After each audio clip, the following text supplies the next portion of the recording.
weirdest thing I've ever heard. That's so wild. So they put us together, and so now I get to say we had an arranged marriage. So That's so funny. And where did you guys meet the first time? a dive bar in town called the Falls. Okay. How old were you guys? So I was late 20s, 20, Okay. 27, 28. Something. She about the same age? She's a year younger, yeah. You're younger? Okay. Yeah. Yeah, So- my wife's a couple years younger than me, too. She's 88.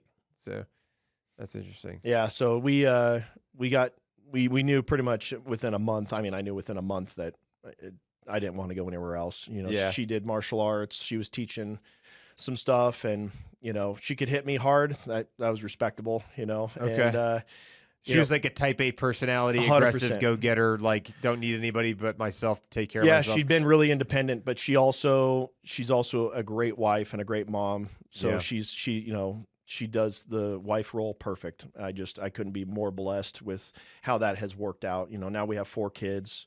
We still live in next to Coeur d'Alene, but Post Falls. Okay. So it's I'm super humbled and super blessed to have her to be my sidekick for this whole thing, because without her, I'd be useless. Yeah, well, it helps having somebody who's like a strong, independent woman as well, because like those individuals are driven. Yeah.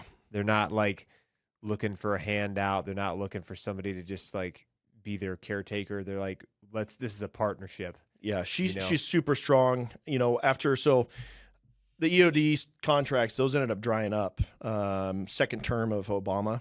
Okay. And so I went and self-sponsored myself through the police academy, through the community college in town. Okay. And I went and did that. And then during that, I had no intention of really becoming a police officer. When I was a kid, like I knew I wanted to be a police officer. I felt like I wanted to be one. But after being a kid and then being in the Marines, like I never thought about it again, honestly. I was like, after being a Marine, I'm like, I don't want to be a cop. I never really thought about it Yeah. ever again.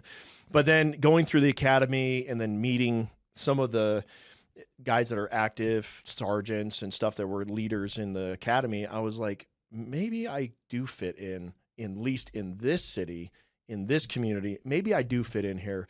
And one of the sergeants, Sergeant Walther, was like, hey, why don't you put in for a reserve program at Coeur d'Alene PD and work as a bike patrol during the summer?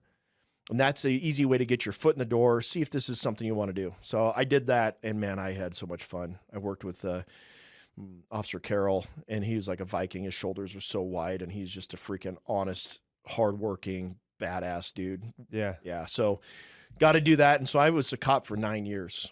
No kidding. And my wife, I worked 7 of those years as graveyard.